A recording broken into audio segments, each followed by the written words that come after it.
James Blunt con Tears and Rain, e come promesso e come ogni lunedì si apre la nostra finestra sulla regione, a vostra disposizione in collegamento in diretta live con il governatore Luca Zaia. Buongiorno governatore, benvenuto. Buongiorno, grazie per l'invito. Allora, come sempre noi apriamo la possibilità ai nostri ascoltatori di fare domande al Presidente della Regione del Veneto con un SMS o un WhatsApp al 393 7366 170. Il primo che è arrivato sull'onda anche ovviamente delle notizie di questi giorni riguarda la questione delle persone colpite dal tornado sulla riviera del Brenta. So che lei è stato anche personalmente a controllare a che punto siamo, insomma, come siamo messi da quelle parti lì. In pochi ne parlano.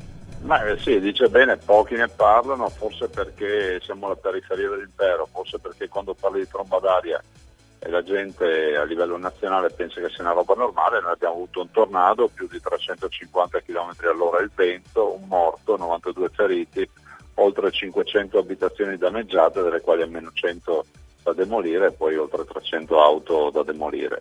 E questi sono solo alcuni primi dati, oltre ai fermi produttivi e molto altro ancora. Questo sta a dimostrare che quasi 100 milioni di euro sono i danni a tutt'oggi e dobbiamo assolutamente pretendere che questi danni vengano pagati ai cittadini e alle imprese che li hanno subiti. E come funziona in questo caso? Se io sono un cittadino che ha subito appunto danni, cosa devo fare? Io ho fatto da subito la dichiarazione dello stato d'emergenza, di fatto ho stanziato 6 milioni di euro, però la legge prevede che i danni vengano risarciti dal governo e quindi il governo ha già dichiarato lo stato d'emergenza, sono già venuti a fare i sopralluoghi gli esponenti della protezione civile nazionale, adesso ci vogliono ovviamente risorse. Il governo per ora ha stanziato 2 milioni di euro, ma voi capite che è come dare a uno il secchiello e dire di vuotare il mare con il secchiello. E il dato concreto è che bisogna stanziare soldi in maniera tale che famiglie e imprese abbiano ristoro. Chi governa questo? Lo governa direttamente il sindaco, raccogliendo i sindaci di 3 comuni, Pianiga, Mira e Dolo, raccogliendo le domande di preventivi di danno dei singoli cittadini. Poi la regione prepara tutto un dossier e lo segue questo dossier a livello nazionale. Mi hanno chiesto in tanti, io in questo periodo ero lontana da qui, ero in vacanza e molti amici mi scrivevano e mi chiedevano ma perché non si parla di questa cosa a livello nazionale? Io ovviamente non sapevo rispondere, non so se lei ha una risposta in questo senso. Perché del Veneto gliene frega solo quando paghiamo le tasse.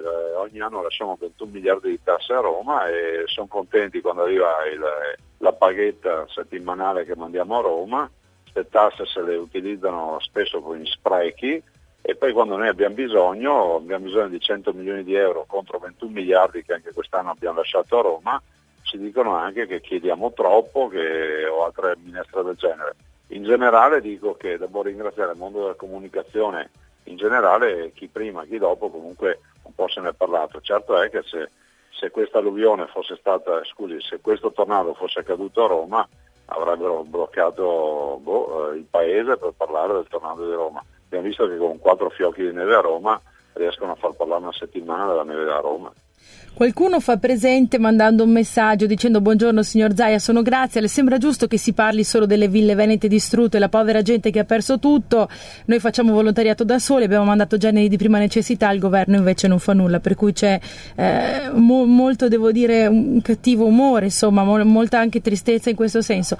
Un altro messaggio che è arrivato invece riguarda i recentissimi fatti di cronaca in tutti i giornali, se ne è parlato molto, la questione di Quinto di Treviso, degli abitanti che hanno deciso di non avere lì gli immigrati. Come è andata la questione? So che l'ha seguita anche personalmente.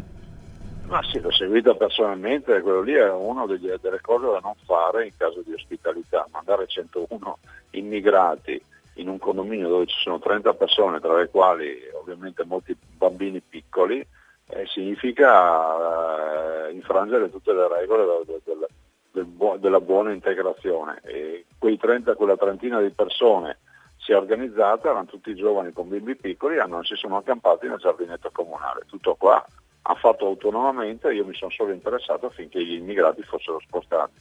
Dopo 48 ore sono stati spostati. E dove sono stati destinati? Sono stati destinati su scelta del governo alla caserma Serena, però dico anche che questo sistema non funziona più, nel senso che noi stiamo ospitando persone che vengono dall'Africa, e sappiamo che 2 su 3 non avranno neanche riconoscimento dello status di profugo. E del resto, quando tu vedi, io sono andato a Eraclea sabato e li vedi, ce ne sono 243 in pieno centro dell'Eraclea, li vedi dai balconi che guardano dai balconi, e mezzi hanno gli auricolari e l'iPhone in mano, cioè io insomma no, ho un'altra idea del profugo, no? Non che lì con l'iPhone e ascolta musica o telefona o fa foto.